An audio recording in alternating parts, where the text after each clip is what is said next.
ಎಂದು ಕನಸು ಕಾಣಬಹುದಿತ್ತು. ಆದರೆ ಅವಳು ತುಂಬಿದ ಸಂಸಾರದಲ್ಲಿ ನಿರತಳಾಗಿದ್ದಾಳೆ.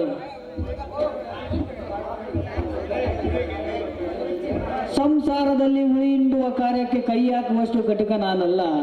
ಚೆನ್ನಾಗಿರಲಿ, ಈ ಜನ್ಮದಲ್ಲಿ ಮಾತ್ರವಲ್ಲ, 7 ಜನ್ಮದಲ್ಲೂ ಚೆನ್ನಾಗಿರಲಿ ಅವಳು.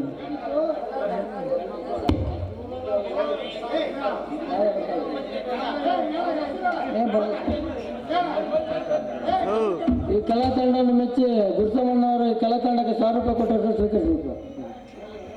ಅವ್ರಿಗೆ ಧನ್ಯವಾದಗಳು.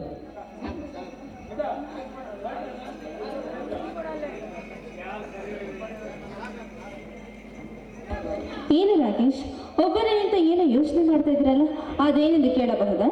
ಮತ್ತೇನಿರುತ್ತೆ ಕಾವ್ಯ, ಕಮಲದ ಹೂವಿನಂತೆ ಕಂಗೊಳಿಸುವ ಈ ನಿನ್ನ ಮುದ್ದಾದ ಮಗವನ್ನು ಕನಸು ಕಾಣುತ್ತಿದ್ದೆ ಅಷ್ಟೇ.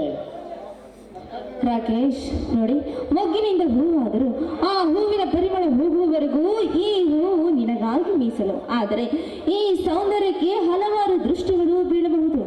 ಆದರೂ ಕೂಡ ಈ ದೇಹ ನಿನಗಾಗಿ ಮೀಸಲು ಎಂದು ಈ ನನ್ನ ನರನಾಡಿಯಲ್ಲಿ ಗೀಚಿದ್ದಾನೆ ಆ ನನ್ನ ಕತ್ರು. ಕಾವ್ಯ, ಗಿಣಿಗೆ ನೀನು ತುಟಿಗಳಿಂದ ಚುಂಬಿಸಿದಾಗ ಅದು ಚಂದ ಕಂಡಿದ್ದು, ಜೊತೆಗೆ ನಿನ್ನ ನೆರಳು ಸೋಕಿದಾಗ ಅದು ಅಂದ ಕಂಡಿದ್ದು.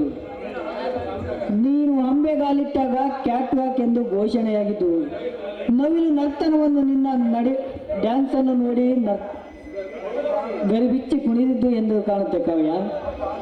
ಹಬ್ಬ, ಈ ನಿಮ್ಮ ವರ್ಣನೆ ಮಾತುಗಳನ್ನು ಕೇಳಿ ಆ ಕವಿಗಳೇ ರಾಮರಸವನ್ನು ಕುಡಿದು ತಲೆ ಸುತ್ತಿ ಕೆಳಗೆ ಬಿದ್ದುಬಿಡಬೇಕು.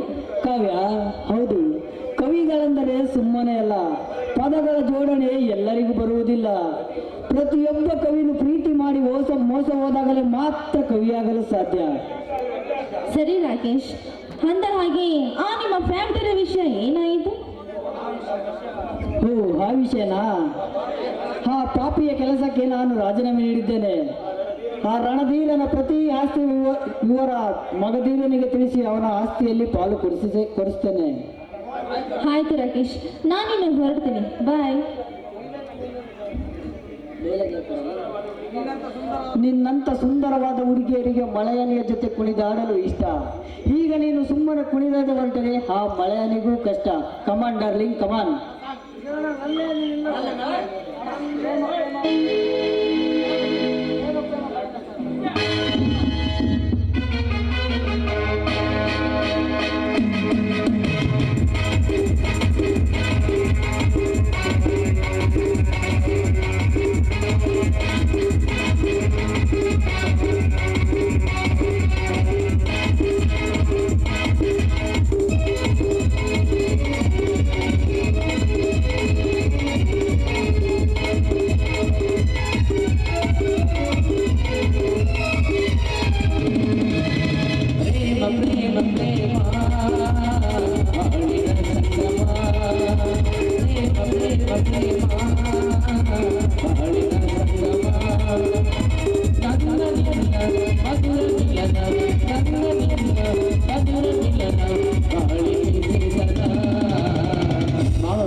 ಧನ್ಯವಾದಗಳು ಕೆಂಪಣ್ಣಗ. ಕಮಲಾಪುರ ಗುರುಸ್ವಾಮಿ ಮಂಜು ಅವರಿಗೆ 500 ರೂಪಾಯಿ ಕೊಟ್ಟಿರ್ತಾರೆ, ಅವ್ರು ಸ್ವೀಕರಿಸ್ಬೇಕು. ಧನ್ಯವಾದಗಳು ಗುರುಸ್ವಾಮಿಗೆ.